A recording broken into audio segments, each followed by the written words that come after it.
All right. Hello, hello, hello.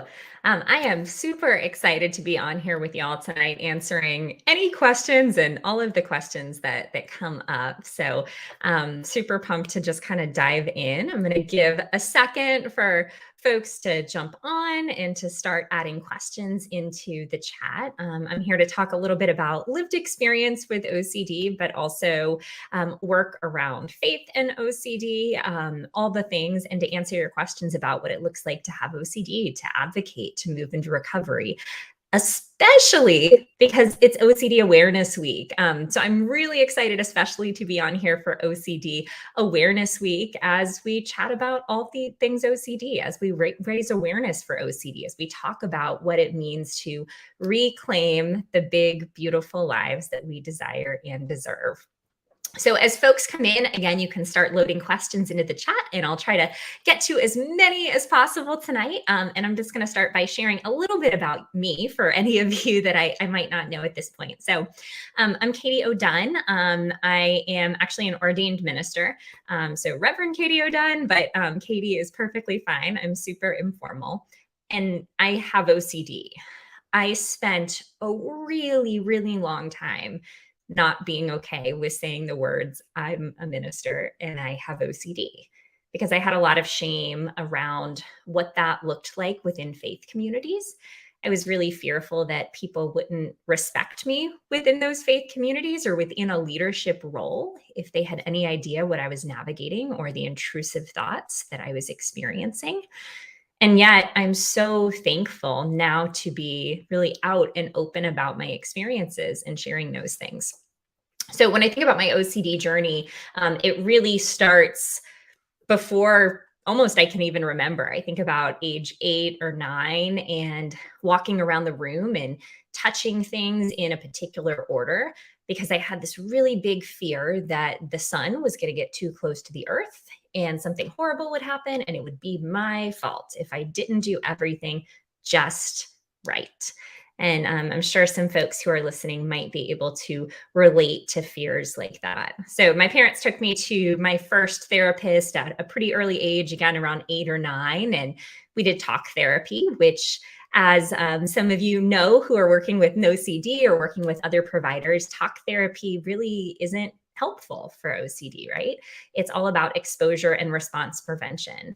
But because I was navigating an element of moral OCD and moral scrupulosity, I pretended to get better because I wanted my therapist to think he was good at his job. I was fearful that I would hurt his feelings or that he would lose his job if I didn't get better. So I was this 8-year-old just pretending to get better.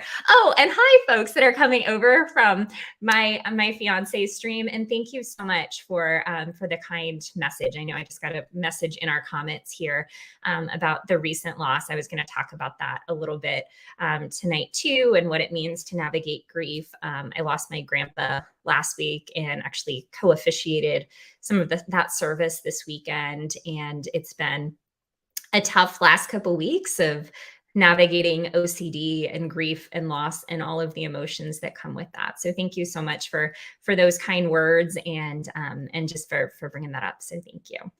But kind of back to the story piece, and I really went through my life hiding my OCD since that experience, and really ashamed of the intrusive thoughts that I was experiencing. Every time I get on one of these streams, folks say, well, what kinds of intrusive thoughts did you have? Or do you have? Or, I mean, we all get intrusive thoughts. I like to point that out too. Intrusive thoughts are just thoughts. And we all get them. Just folks with OCD tend to notice them and tend to get stuck on those particular intrusive thoughts. But everybody has intrusive thoughts. So the ones I particularly noticed growing up were thoughts around harm, were thoughts around sexual themes, were thoughts around religion. There were thoughts around contamination, thoughts around health. I mean, different phases of my life, my OCD latched onto different things because there were different things that mattered to me. There were different things that were significant to me. And by the time I actually got to college and by the time I got to seminary, my compulsions were kind of starting to take over my life. Most of the compulsions that I was doing outside of kind of some checking related stuff actually were in my mind. So I got to the point that I was doing maybe 10, 15, eventually probably 20 hours of mental compulsions a day of really ruminating, of reliving different aspects of trying to prove that things were true or weren't true. And really was keeping that under wraps because I had so much shame. I had a mentor in seminary when I wanted to finally get help tell me that, ooh, no, you can't let anybody know about this because you're up and coming in ministry. You're getting ready to move into your role. You won't get ordained. You won't pass your psych evaluations. You just need to not let anybody know. So I didn't. I lied on my psych evaluations. I pretended that I didn't have OCD. Pretended I wasn't going through this. And I entered my first big role in ministry, actually at age 25, where I was working with students from all different faith backgrounds, 2,700 amazing kiddos who were Jewish and Christian and Muslim and Buddhist and Sikh and Jain and beyond. And I kept it a secret. And I completely crashed and burned. Not necessarily externally, but internally. And I think a lot of you, when I say that, know what that feels like, where you almost feel like you hit rock bottom, particularly for me around the loss of a student that I cared about very much and the losses of other folks in the community, where I was the one who was facilitating grief and trauma responses. My OCD latched onto everything, every single person that was important to me, every student that I was working with. And I was very, very fortunate that as I hit that rock bottom, I was able for the first time to access evidence-based treatment, which I know is not necessarily the case for everyone. It was still about 17 years from my onset of symptoms, but I was still very, very lucky and very fortunate to get that treatment when I needed it. And I'm so glad for folks on here tonight that you know about NoCD, that hopefully you know about ERP, or if you don't, we're going to be chatting about that tonight, all the things. But exposure and response prevention very much saved my life and helped me to start reclaiming that life. And for the first time, I was watching students that were around me that didn't want to share about their mental health struggles because they were ashamed of what that looked like in their cultural or in their religious contexts. And I realized I didn't want to be quiet about my story anymore. I wanted to let folks know that you can, in fact, have conversations about mental health within faith communities, within your school community, within any community, and that there is no shame in seeking clinical mental health treatment. So that's really how I got into advocacy initially, now doing doctoral work around faith and OCD, and specialize in religious scrupulosity, and get to do lots of work in conjunction with NoCD. And I'm a lead advocate with the IOCDF, where I'm not a clinician, but I specialize in helping separate what's faith from what's OCD and helping people on that journey. So that's a quick kind of overview of who I am. I'm going to go ahead and start to dive into some questions and respond as best I can, and kind of start navigating here. So y'all, as we go through, please feel free to drop questions in the chat. And again, I will try to get to as many as I possibly can. I also always like to mention one of the reasons that I love doing these streams with NoCD is raising awareness for a big project that I'm working on with NoCD right now. I'll share this again at the end, but I'm currently racing 50 ultra marathons in 50 states to fundraise for individuals seeking treatment with NoCD, to try to pay for one individual in each state to receive treatment from NoCD with an additional match by NoCD to make sure that everyone can afford treatment. So I have my next race in Maryland in 3 weeks and would love support for that. So I'll share a little bit more information about that later on in the stream too. Okay, so question time. Let's see. Yeah, so I've experienced pretty much every subtype of OCD that you can possibly imagine. And I like to tell folks, first of all, that OCD is OCD is OCD. I actually like to say that all of the different subtypes of OCD are just kind of really gross flavors of the same ice cream that is OCD, right? So whatever the theme is, keeping in mind that it's not about the theme, it's just that we have OCD and we're latching on to that particular content that is significant to us. So yeah, I've experienced almost everything theme under the sun.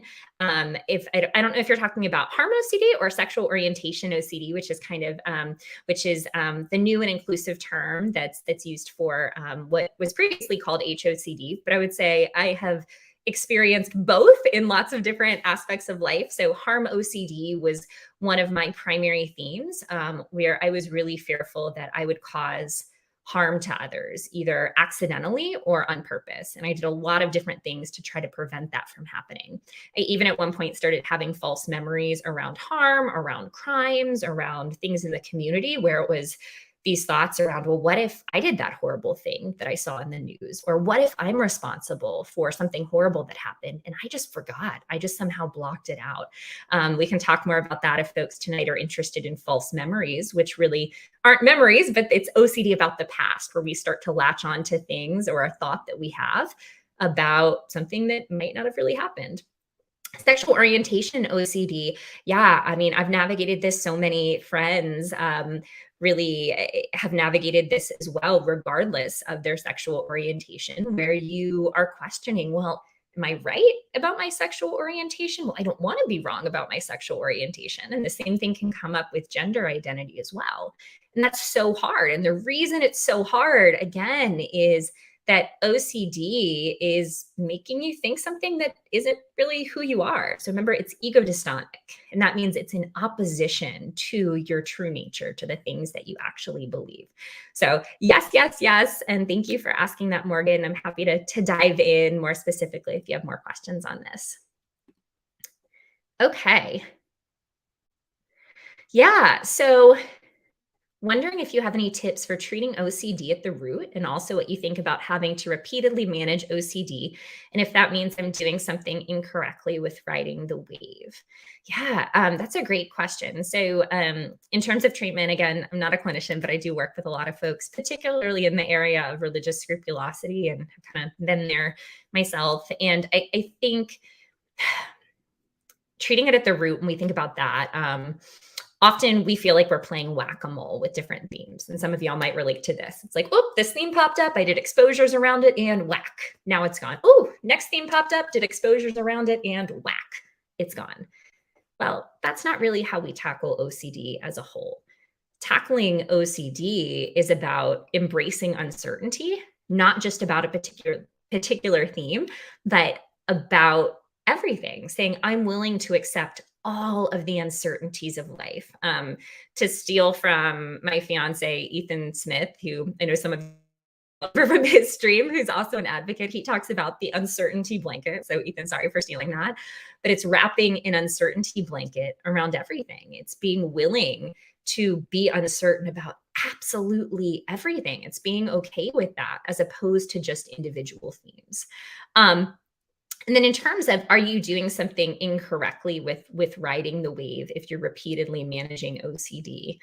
I would say no. I think OCD is something that, let's see, how do I answer this? OCD is something I really believe I'll navigate throughout my life. But at the same time, it's not something that I think will impact my life on a daily basis. So here's what I mean by that. I think there's a level of acceptance. In addition to accepting uncertainty, there's actually a level of acceptance about the diagnosis, whereby saying, yeah, you know what? I am willing to respond to aspects of my OCD every single day, but I'm not going to let it take over my life. I think that's an aspect of riding the wave, but not being frustrated that you're riding the wave, but still living your life, even with OCD there. Like when you go on vacation saying, yeah, bring it on OCD. You can pack a suitcase, you can come with me, but I'm not going to change any of the things that I'm doing. There's an upcoming talk at the IOCDF virtual conference I'm doing with Ethan and with Kim Quinlan and Shala Nicely on OCD is chronic. So what? Let's have a joyful life anyway. So I wonder, and you can answer this lower in the chat if you want to, but with repeatedly managing OCD, if there's a way to reframe and say, yeah, it's fine if thoughts continue to pop up. I'm not doing anything wrong. But what I do want to do is prevent them from impacting the things that I'm doing. So I wonder for you what it looks like to both accept uncertainty, but also accept the OCD and to allow it to be there as you live your life. So I would be curious kind of what your answer to that is. And I'm happy to loop back to this because I know that's a big topic. Okay. Hmm. Thank you for sharing that. Yeah, it's so funny. I used to be in such denial that I had OCD, was embarrassed. I'm 57. OCD was so much less understood when I was younger. Now I feel comfortable telling anyone. Glad about that. Yeah, that's so huge. And I just want to put out there that it's different for everybody, and however you choose to advocate, whether that is sharing your story or whether that's doing that more anonymously or sending letters or whatever that is, it's okay. I know we all share in different ways. But I think it's really, really neat when we get to a point of saying, you know what? OCD doesn't define me. And I am this awesome human being, despite what OCD might say. And I'm willing to raise awareness to help others. So I'm so proud of you for that. And that's just awesome. Yeah. Existential OCD. Whew, I've been getting a lot of questions on this lately on stream. So also wonder if you have any thoughts about existence, like why do hands exist or why do elements exist? Yeah.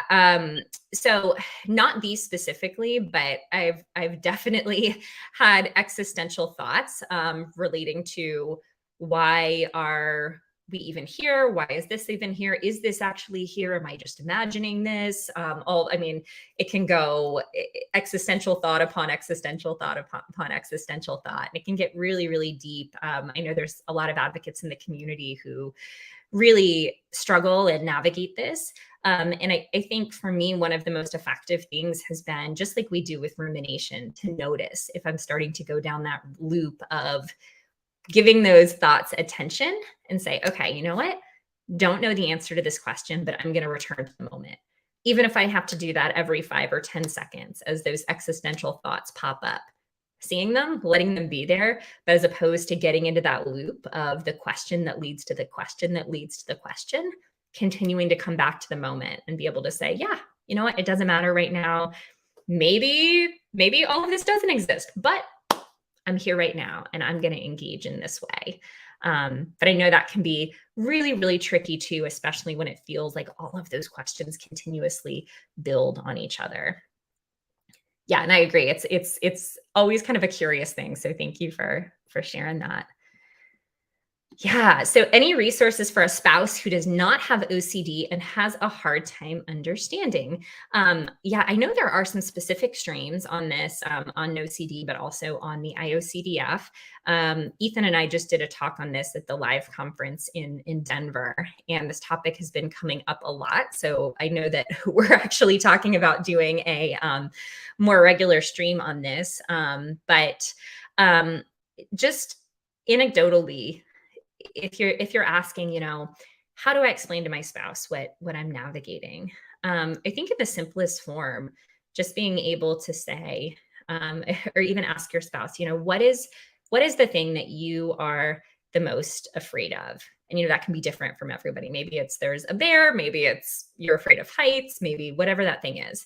And tell them to imagine that that thing is in front of them all the time. And no matter what they do, that thing is still in front of them constantly, forever and ever and ever and ever. And the harder they try to push it away, the bigger and scarier it gets. I always like to tell folks who don't have OCD that it's literally like a bear standing in front of your face, and you just see it. And life is kind of around it, right? But the bear is just so apparent. And I think letting them know how challenging, how emotional that is, and even asking them how would they feel when they were in that situation. But in terms of additional resources, I think it can also be helpful to really talk with them about how they might support you. We know that offering reassurance, that offering accommodation is not helpful as much as we might want that from loved ones. Ethan and I are definitely not perfect at that, even though we have both have OCD, but it doesn't help. It just feeds the OCD. But at the same time, you don't necessarily want your loved one to just shut you down or get mad or get frustrated, even if you're asking for reassurance. So it can be different for everybody. But what I found to be really, really helpful, and Ethan and I talk about this a lot, is having him say, you know what, Katie, I really feel like your OCD is in the driver's seat right now. And this is a question that I really can't answer for you right now because it sounds like you're OCD and I don't want to make you sicker, but I still love and care about you. And I'm here for you as you sit with that discomfort. I know that sounds really simple, but there's actually, I think, something about really encouraging our loved ones to stay calm with us in that space and say, you know what, I'm not going to answer that, even if you get really upset. But I get it. And I get that it's hard. I think we can offer empathy without offering reassurance, and letting loved ones know that that's possible can be huge, huge, huge, huge, huge. Another component that seems really simple, but I think can be so effective is inviting your spouse with you to a therapy session, to meet your therapist, or inviting your spouse on a live stream to hear from others. I would also encourage, even at the upcoming virtual conference, there are going to be some particular, the IOCDF virtual conference, there are going to be some particular streams and particular tracks for loved ones. So even to come on there with you and to chat about and watch different things together could be really, really helpful. Okay. What's your recovery like? This is a great question. So I talk a lot on Instagram about what it's like to live a big, beautiful, awesome, joyful life. But it doesn't mean that recovery is joyful all the time. It doesn't mean that recovery is perfect. And I think sometimes we have this vision that, oof, we are going to move into recovery and there is going to be nothing wrong ever again, or OCD is never going to bother us ever again. And I think that's not the case. And I think part of recovery is recognizing that OCD is still going to pop up from time to time, but we get a choice as to how we respond to it. And that's really what it's been like for me. There are times throughout the week that I can notice my OCD spiking. And there are some times that I respond to it really well. There are other times that I don't respond to it quite as well, right? But I feel like I'm in the driver's seat where I have a chance to actually notice that's OCD and figure out how to respond. On the other side, or kind of as a second point, recovery for me is like actually being present in moments that I could never be present in before. I know someone a little earlier asked about the loss that Ethan and I experienced in the last week. So so I just got back yesterday actually from being in North Carolina for 2 weeks with my grandparents. I'd been at the hospice bed with my grandpa for about a week, and my grandpa passed, and then spent time with my grandma, taking care of her and helping officiate the funeral. And there's lots of emotions around that. I'm not trying to be overly emotional, but the reason I'm sharing this is this was the most present really that I'd ever been in the midst of tough family moments. And I think when I was in the throes of OCD, it wasn't just the good moments that I was missing. It was the really, really hard moments because I felt like I couldn't be present. I was too worried that I had hit someone with my car, or that I had called someone a bad name, or that I was a horrible person, or that I was going to contaminate someone or leave a stove on. I mean, whatever it was. But I couldn't be present in those actual, real, meaningful moments of life. Recovery for me looks like the fact that over the last 2 weeks, I have sobbed because I was in so much grief. I have yelled because I've gotten frustrated and angry. And I've also laughed being with family and sharing memories. And those were all things that I couldn't have really done 3 or 4 years ago because I had this mask of OCD covering up all of the experiences of life. So going back to what I was saying about living this big, awesome, full, joyful life, I think recovery for me is definitely being able to experience joy, which I couldn't experience before. But it's also being able to experience grief and to be able to experience the full spectrum of emotions that OCD took away from me for so long. Okay. Next question here. Can OCD make you feel like you want it and who you are has really changed, especially if you're not anxious? Yes, yes, yes, yes, yes, definitely. So especially when it comes to the backdoor spike, which is as your symptoms are starting to get better with OCD, as you're starting to feel less anxious, you can actually get anxious about not being anxious. So let me explain what that means. For me, that looked like not having the same level of anxiety and guilt and shame around intrusive thoughts because I had been doing my exposure and my response prevention regularly. And then I started to think, wait, why am I not having those feelings around these intrusive thoughts? Does that mean I like these intrusive thoughts? Does that mean there's something wrong with me? Wait, does that mean I don't really have OCD? I mean, all of these things. So OCD is the doubting disorder, and it can even make you doubt having the disorder, doubt how you feel about the thoughts, doubt who you are. And it can make you doubt all of those things. And yet, going back to ERP and the principles of that, accepting uncertainty is still at the core.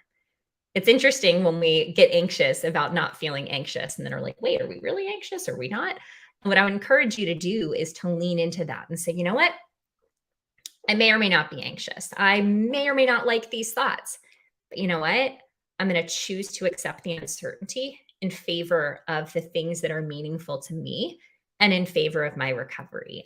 That's why a lot of times we'll talk about moving towards your values as a part of OCD, to have kind of this carrot when it feels really tough to say, you know what, I'm willing to risk all the bad, scary stuff for a chance at this big, beautiful life that I desire and deserve. Now, to the point of the question, sometimes OCD can even make you question those values that you're moving towards. We also did a recent IOCDF live stream on that I facilitated on living into your values when OCD makes you question your values. So that's something that you can also find on YouTube if that's a topic you're interested in. But this comes up a lot. And it doesn't mean you're not who you are, right? The reason that you're asking the question to begin with is actually because of the person you are and because OCD is ego dystonic. But I know how tough that can be. And I remember questioning every aspect of myself and feeling like I was just pretending to be the person that I was. Okay. Next question here. Is it typical for OCD to come and go in waves? I go through a few months of minimal OCD symptoms and then have a few months where it really flares up. Yeah, I think this can look different for everyone, but that's very much the experience actually that I had for a really long time, where I would go through periods where it felt like OCD was almost dormant, and then all of a sudden, it would kind of do this flare up. And what I think that can come up for a lot of different reasons, but OCD likes to really spike, especially when we have changes that are going on in our life. If those things are good, if those things are bad, all of those things, and particularly with stress and with new emotions and with new experiences. And OCD really can come and go with that. It also can come and go just because it's OCD. Sometimes I think we let our guard down when we go through kind of a lull period. So for me, really the first time I went through ERP, I finished and I was like, yes, all right, my OCD is gone forever. It's great. I'm going to go. I'm going to live my life. I'm never going to think about OCD again. And I had this period where it was like, oh, things are great. And all of a sudden, out of nowhere, OCD exploded. And I think it's because I let my guard down. I stopped using my skills and tools. And I think one of the best ways to address it coming in waves is going back to what I talked about a little while ago, actually acknowledging that, yeah, you know what? OCD is kind of with me every day. It is what it is. It doesn't have to impact me every day, though, right? I can respond and live this lifestyle of uncertainty each and every day. I can respond to my intrusive thoughts in a way that rather than having these lows and these highs, I can continue to maintain by sitting with that uncertainty, by not seeking reassurance, but by living my life really alongside the OCD. So I'm curious if you have any thoughts on that. And as I go down further, I'll loop into that if you do. Yeah. Struggling with ROCD, have you experienced this with a partner? Any tips? So we actually have an IOCDF stream coming up that's kind of specific to something we don't talk about a lot, which is religious scrupulosity and ROCD and how they sometimes intertwine. So if anybody here is navigating kind of scrupulosity related symptoms alongside struggles with their partner and our OCD. We have that stream coming up, I think, in 2 weeks. So that should be a really, really great time to chat about that. But ROCD, for anyone who doesn't know, is a subtype of OCD, relationship OCD, just another gross flavor of the same ice cream, like I said earlier, where you wonder a lot of things with your partner. It can really be any question that comes up. It can be, do I really love my partner? Is my partner right for me? Am I right for my partner? What if my partner doesn't really love me? What if this isn't the one? I mean, anything under the sun, because OCD is the doubting disorder, right? So a lot of times with this, just like with any other theme, we'll go online and we'll scour and we'll look for all of the things that people have experienced with our OCD.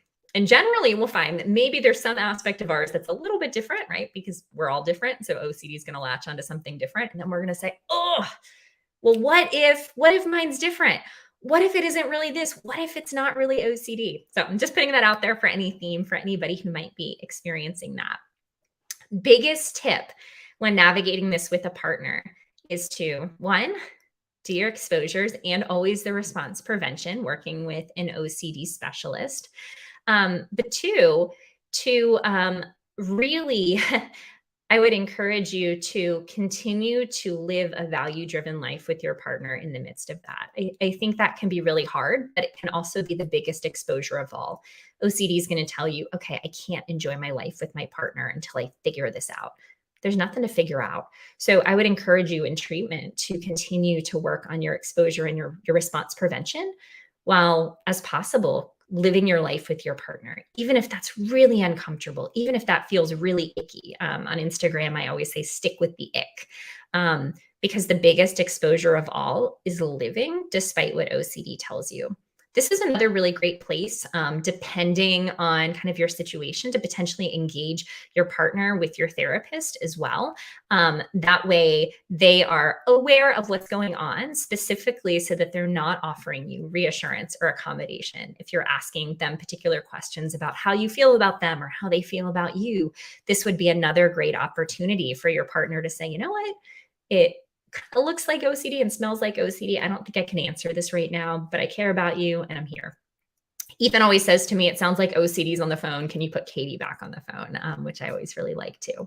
But Tiffany, I'm sorry you're struggling with that. And again, just remember, OCD is latching on to the thing that's the most important to you, which in this moment is your relationship.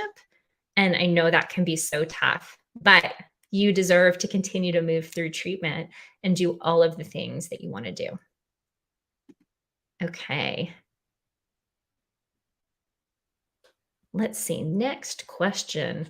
Okay, thanks. I still have a block when it comes to living my life the same, even when uncomfortable, working on becoming less judgmental about that stuff. Yeah, no, totally. I'm super judgy with myself, and that's something I'm working on too. So self-compassion, love the work of Kristen Neff and of Kim Quinlan. And I think the self-compassion piece with this can be really huge too. To be able to say, you know what, I'm not going to do it perfectly. I always say, instead of setting goals, make a compassionate commitment. You can say, you know what, I'm going to compassionately commit to do my best this week to continue to live my life regardless of what OCD says, to do all of the things that I want to do. And Ethan talks about this a lot too, that even at the end of the day, if you've noticed a lot of intrusive thoughts, but you still did everything you wanted to do that day, whoa, that's a really, really big win. And maybe not even everything, maybe one thing. Maybe you went out and you took that walk that you were fearful to take. And OCD told you it wasn't going to be okay, but you chose to do it anyway. That one thing is a win. Even if the intrusive thoughts were flowing that entire time, you can say, you know what? I did it. I fought that. And again, that's the biggest exposure of all. I think for me, actually, giving myself permission to experience joy when OCD says I don't deserve it is like literally my biggest life exposure. It's one of the reasons, I guess I'm wearing green right now, but I'm usually wearing pink. You see like all my diplomas and stuff have pink. My Instagram is like littered with pink. Everything I do is pink, because honestly, it's kind of an exposure for me. I really like pink. And for a long time, I felt like I couldn't wear it or I couldn't do things in pink because it was too cute and I wasn't a good enough person to deserve that. So really living my life in pink and with joy is an exposure for me. When OCD says I'm not supposed to do that, and I say, you know what, I'm going to let those thoughts be there, and I'm going to do those things anyway. Okay. Mm, Thank you so much for asking. Yeah, this one is one on my in my wheelhouse. So I'm so glad your son is working with no CD. First of all, he has religious OCD, and it's hard for him to do his therapy without undoing because he's afraid of going to hell. How can I help him? Yeah. So really across faith traditions, religious scrupulosity or religious subtypes of OCD can be so hard because OCD again is latching on to that thing that's the most important to you, your faith. And OCD is going to say, woof, these exposures are in opposition to your faith and you're going to go to hell. That's frankly what OCD is going to say. Without offering reassurance, I guess this is an element of reassurance. I was going to say OCD is lying, which it is. But what I would encourage you to do with your son is to potentially try to reframe what those exposures look like. A lot of times, the work that I do in my practice, faith and mental health integrative services, I work alongside clinicians and help kind of separate what's faith from what's OCD in different faith traditions and develop exposures and stuff like that. But what I'll often tell folks is that ERP in and of itself can be a spiritual practice because right now OCD is forcing you to worship the OCD. It's going to say you're worshiping God by engaging in these rituals or engaging in rumination or repetitive prayer, or whatever that looks like for you.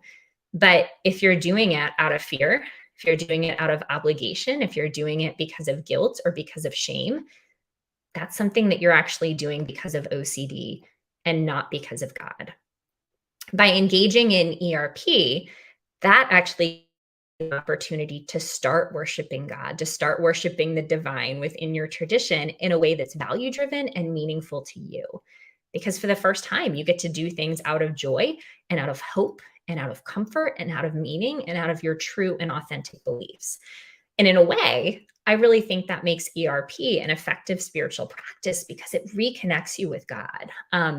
Every person that I've worked with that's gone through OCD treatment for a religious group has come out the other side having a closer relationship with God that wasn't based on fear, but that was actually based on their beliefs and on who they were. I would also encourage you and encourage your son to give yourselves lots of compassion throughout that experience because I know that it's really hard.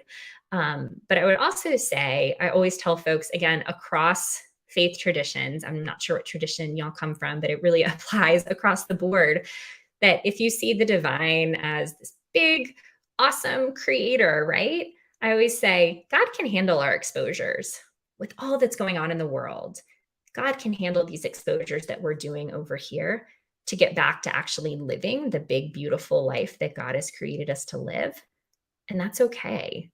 If God knows all, if God loves all, God understands why we are doing these things to be able to reclaim our lives. So I'd encourage you to tell your son to really think about not just the exposures, but the response prevention. Because when we undo the exposures, we're undoing all of that hard work that we're doing. And to really rethink about the fact that if we're doing response prevention, if we're not undoing the exposures, that in and of itself is the spiritual practice that's going to ultimately bring us closer to God. So I hope that's helpful. You can feel free to reach out to me offline if you have additional questions about that, and I'm happy to help you with some more specifics. And I'll give out my contact information at the end too. Okay.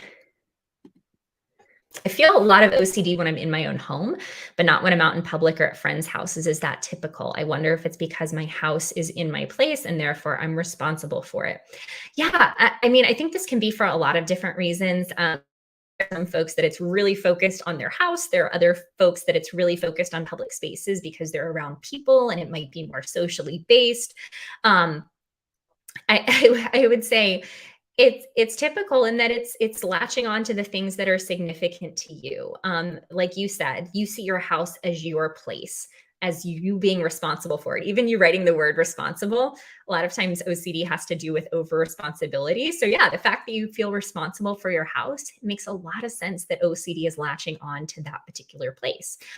For me, for a long time, my OCD was really centered around the school I was working in, school chaplaincy, because I felt responsible for that place and the people who went there and my role there. So I think that makes a lot of sense. Thank you for sharing that. Okay. Let's see. If I'm seeing a therapist, what do I have to do to have advocates from no CD? Danny, feel free to expand on that a little bit further down in the messages. I'd love to answer you. Are you seeing a therapist from no CD? And what do you mean by advocates from no CD? Is that chatting with other folks? Is that peer support? So just let me know specifically what you're talking about, and I'm happy to point you in the right direction of resources. Okay. Great question. Do you have some tips on how to manage the anxiety that comes with not doing compulsions? I'm afraid of not doing the compulsions because I know it will ruin my day or even ruin my whole week. Okay, I have lots of thoughts on this. First of all, yes, it might feel like in that moment it's going to ruin your day, it's going to ruin your whole week. But I want to give you an even bigger fact. And there aren't a lot of things that I'm certain about, but this is actually one thing that I'm certain about.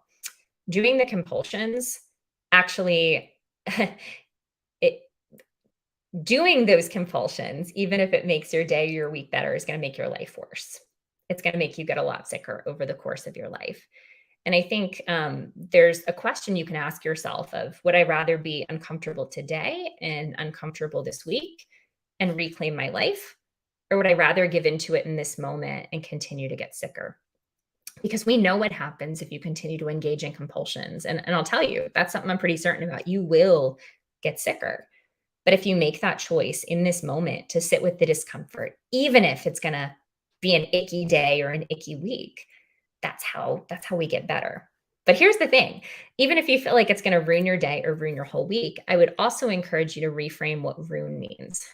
It means that, yes, you might have a series of intrusive thoughts that become sticky, but we can still make the choice, even in the midst of those intrusive thoughts, to do all of the things that are meaningful to us. And that's really what fighting OCD is all about. I get it. I used to hear folks talk about this and be like, they don't get it. They don't understand this level of anxiety. I remember feeling so crippled and feeling like I would literally die if I didn't engage in these compulsions. I remember what that felt like. It just would take over every aspect of me. I felt like I deserved to be in jail. I felt like I didn't deserve anything. But it was really, for me, the turning point was saying, you know what, I'm willing to risk all the scary stuff being true for a chance to move forward, for a chance that even if this does ruin my day or my week, that I could, in fact, have a beautiful life, that I could live a beautiful life. Now, managing that anxiety, I think is there's two kind of components of that, and I would encourage you to talk to your OCD specialist and your clinician. Managing anxiety, we can definitely do with things, whether it's mindfulness, whether it's breathing related exercises, whether it's doing particular things to tap into the senses and to come back to the moment. But I would also tell you that there are times that we might not want to bring down the anxiety because that's a part of the exposure process too. So depending on the function of what you're doing at that particular time. Exposure and response prevention is all about raising the anxiety and letting it kind of come down on its own by not engaging in the response. And what I would actually tell you, and this sounds ridiculous, and I never believed it either, is that even if that anxiety goes up a lot, if you let it be there actually without trying to get rid of it, it will in fact go down on its own. Your body can't maintain that high level of anxiety. It'll start to decrease. It really, really will. And I know that sounds ridiculous. People, again, used to tell me that. And I was thinking, they have no idea. But it does. It starts to go down. And that is really the act of fighting OCD. It's letting that anxiety be there. It's not trying to get rid of it. It's saying, you know what, I'm willing to be anxious for as long as it takes. I am not going to engage in that compulsion. And it's when we're willing to do that that it actually starts to subside. So I hope that's helpful. I know it's so, so, so hard. And please know that you're not alone. Okay. Yeah, this is a really great question. Ethan and I got this question, or some version of this at the conference. Um, I don't know from from a research perspective or anything like that. I don't know. I would say, let's see, anecdotally, and for Ethan and I, we still have to work really, really hard in our relationship. We both have OCD. We both kind of understand what the other person is going through. But I think we still have to do what any other couple does. I have to try to understand how to respond to his OCD. He has to try to understand how to respond to mine. And there are sometimes additional challenges with that too, because it can be easy to fall into the trap of, oh, you understand. So I'm just going to vocalize all of my intrusive thoughts in ways that aren't necessarily helpful. I think any relationship, you have to really work. And even for two folks who might have OCD, it's going to manifest in different ways. And there's still an element of trying to understand one another. Ethan and I always say, our OCD originally brought us together because we did meet through advocacy, but it's not actually what made us stay together or fall in love or get engaged or anything like that. It was all of the other things that we had in common. So I think relationships are challenging no matter what. And it's not necessarily about both having OCD or not having OCD. It's about finding your person and seeking to understand and support them in whatever they're navigating with life. I think that's a great question. Um, oh, Oh, perfect. Mention no CD in the IOCDF stream. So glad that you're here. Thanks, Leanne. I know I see you over on on the IOCDF side. So glad that you're here. Awesome. Thanks for popping over. Okay. Okay. I was gonna say I'm not so glad that you navigate that, but I am glad that I mentioned tonight that we have that stream coming up. So please, yeah, look up at IOCDF Peace of Mind. It's not, is it next Tuesday? I actually do think it's next Tuesday, but it's like in the next, I guess it's here, let me tell you. Yeah, it's the 18th. So Tuesday, the 18th, we're having the IOCDF stream on the crossover between ROCD and religious scrupulosity because it's super, super common. So please check that out. I'll be moderating that, and it should be a really, really great conversation. Okay. Okay. Like my first question, can you talk about OCD manifesting as an awakening or a realization? As I've gotten better, that's the theme my brain is saying my thoughts are rather than OCD, and it's confusing. Yeah, I hear this from folks a lot, and what I would say around this is while we will never have certainty, I do want you to hear that this is something that's pretty common with OCD, where I'll hear folks talk about, yeah, well, what if this isn't really OCD? What if this is actually something that's symbolic? What if this is an awakening? What if this is a realization? What if this really means something? And I would encourage you that the fact that you're even on an OCD stream and asking kind of if this is OCD and saying it's confusing is a really good sign to treat it like OCD. I will generally try to apply the rule that if I'm even asking, even like 1%, if this could be OCD, that I should treat it like OCD. Because generally, if it's not OCD, we'll handle it and we'll take care of it without even asking the question. I'll ask this. Health anxiety is a more tangible place to say this, but I think it applies across the board. I generally think if someone calls me and says, "Hey, is this my OCD? Do you think this is a real health concern? Like, should I go to the ER now or not?" Generally, if there was something where they actually had to go to the ER, they would probably just go to the ER. They wouldn't be calling me as somebody to help them navigate the OCD aspect of it. They would just take care of it. That's a biological response. So if we're asking, is this OCD? I think it's a great idea to treat it like OCD. So looping back to this, I would encourage you, if you're even saying, well, is this OCD? Is it not? It's confusing. I would encourage you to treat it like OCD and to say, you know what? Hi, brain. It might be an awakening. It might be a realization. I'm not sure, but I think it's probably OCD. And I'm going to take that leap of faith. I'm going to treat it like OCD because I want to continue to move forward with my life. I am willing to take that risk to move towards everything that's meaningful to me. I know that other people have this and that it's OCD, and I'm going to choose to take that leap of faith. So I hope that's helpful. Okay. I'm glad something I said was funny. I don't know what we were referring to at this point, but yay, that's awesome. Okay. And then I see, yes, religious OCD. Um, let's see. Okay. I'm wondering if people can do parallel treatment. I currently have a counselor that I work with for anxiety and depression as well as faith. He does not offer OCD treatment though. Yeah. So there are lots of folks who do crossovers in terms of treatment. I know lots of folks who might have a specific therapist for trauma or for substance use disorder, and then who also have an OCD specialist. I know work I do with folks kind of on the faith side, really from a chaplaincy and a spiritual care provider lens. I'll do releases and the clinicians will sign releases, and then we'll work together on the case. That happens all the time. So if you're working with a counselor that you really like, but you have OCD and he doesn't, or they don't offer OCD treatment, I would really encourage you to still try to get OCD treatment, right? Because it's really important to engage with someone who knows exposure and response prevention. But it doesn't necessarily mean you have to stop working with a counselor that you love. There can be parallel treatment, there can be collaborative treatment and treatment teams, even in different spaces. And that's something that's super common. So thanks for bringing that up, Patrick. Okay. Let's see.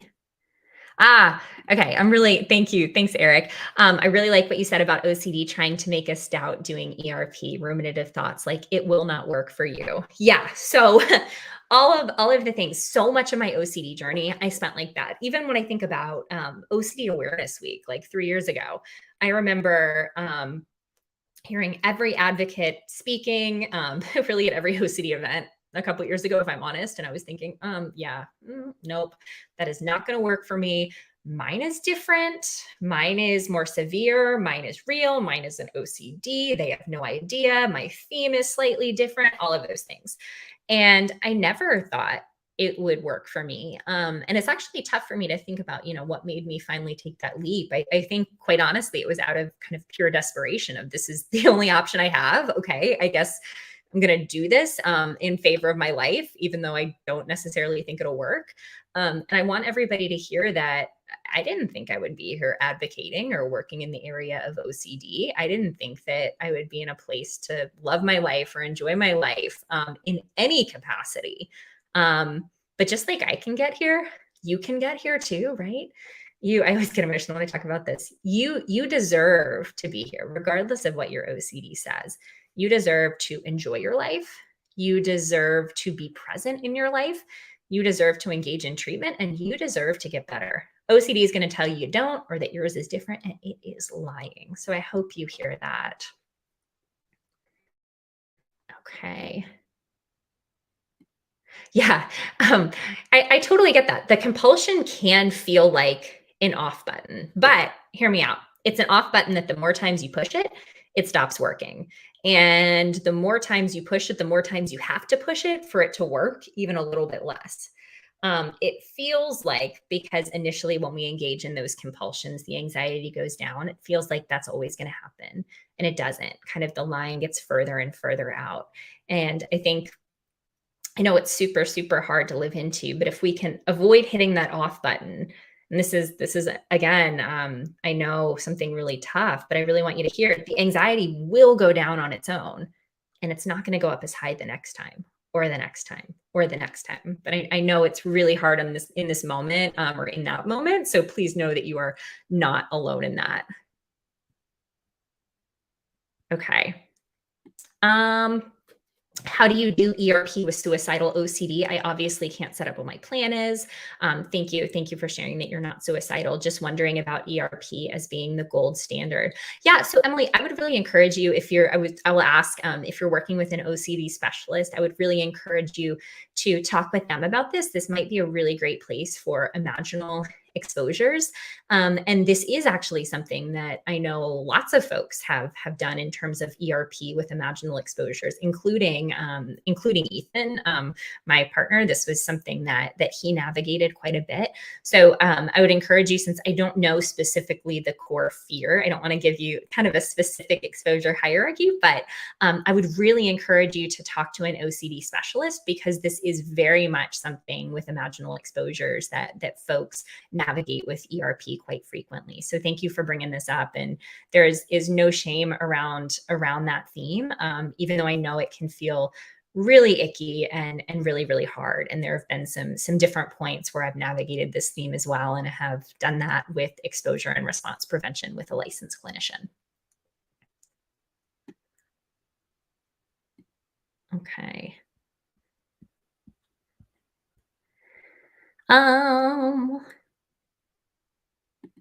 Okay. How do you deal with health? I know we're like running low on time. I'm going to try to hit as many more as I can really, really quickly.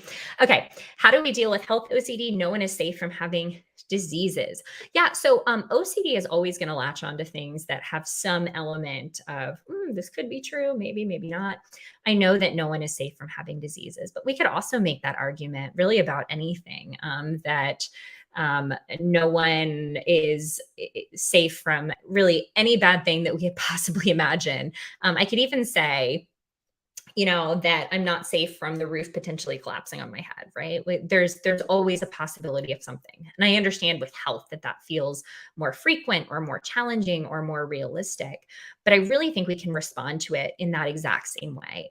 Again, my partner navigates health anxiety, and I know this can be really, really tough, but it's not about saying, it's not about proving to yourself that you'll never have diseases or that nothing bad will ever happen. It's actually about accepting the uncertainty around it and saying, you know what, I'm willing to take that risk, but I'm also trusting that in this moment, it's okay. If I continue to try to search for the answer, I know that I'm going to give up my life. Ethan often says, we're going to give up our life far before any disease takes it, through our OCD, by giving up all of these aspects that we have in the here and now. So I'd really encourage you to try to reframe and really focus on accepting that uncertainty through ERP, regardless of if that thing could come true or couldn't come true. It's all about that uncertainty and making the choice to live in the now. Oh, thanks for asking that, Leanne. Yeah, so how you developed your values checklist you could use as a weapon against OCD. Was there a worksheet, therapy sessions? Yeah, I'm really big on this. Acceptance and commitment therapy is a really great adjunct to ERP that focuses on values.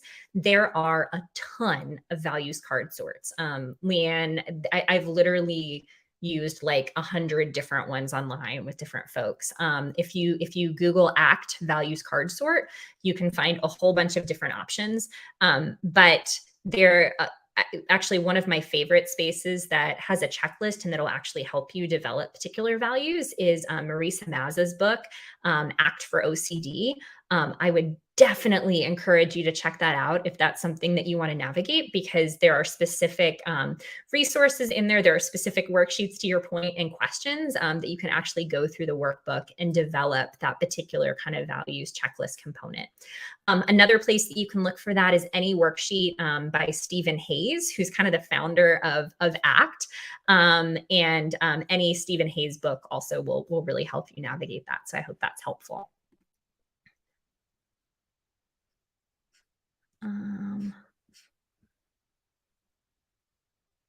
Okay. Josh, I see lots of sad faces. So I hope you're okay. And I was trying to see if you had a question earlier that I missed. But if it's just because you're struggling in this moment, I'm really, really sorry. Okay. Let's see. I'm going to try to hit one more question. Yeah, I don't. Oh, yeah, stuff kind of went awry in the chat further down. Okay. Yeah, thank you. Yeah, Leanne, Act Value and book Act for OCD by Marisa Mazza. Yes, and anything by Stephen Hayes. Okay. Oh, oof. Yeah, so worksheets by Stephen Hayes. I'm glad. Okay, there's lots going on in this chat. Okay, well, on that note, there's always something happening here. So I just we're kind of at the close of our time here. So just want to close with a couple things. First of all, I want y'all to hear from me one more time that you deserve a big, beautiful, awesome life with that full, complete spectrum of emotions, regardless of what OCD says or what OCD is saying to you at this particular moment. Okay. I want you to hear that from me. I never thought that I would get better. I never thought that it was possible to get better. And OCD is still something that, is with me, but it's not something that impacts my life in the same way that it did. I just went through this time with my family, this really challenging time, and I was actually there. I was actually present as a part of it, and that is such a big, awesome gift. So I'm really, really thankful to be on this journey with each of you, and I just hope you have the most amazing awareness week. As we close out, I would encourage you to check out a couple of things. I have to note my amazing fiance, Ethan Smith, just came out with he just directed with Biohaven, which is also a partner with No CD, the first ever commercials, national commercials for OCD. So if you head over to all the Biohaven resources in conjunction with No CD, you can see one of those commercials came out today. There's going to be kind of more of them coming out throughout the week, both from the greater good perspective and also what if perspective. So check all of those out. I'm in those, and Ethan, I'm just so proud of for directing those. So please, really, really cool. I'm just like over the moon excited that we get to raise awareness in that way. And then if you are looking to reach out to me or you have additional questions, I'm going to put my website in here.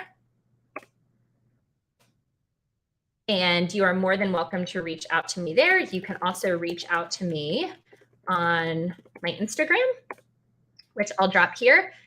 And if you are interested in kind of the initiative that I talked about earlier on, 50 Ultras in 50 states for OCD, where I am racing lots of different ultra marathons to fundraise for people seeking treatment with no CD. You can check that out there. I have my next race in, I said 3 weeks. Is it 2 weeks? 3 weeks? I don't know. It's coming up. So would love that support.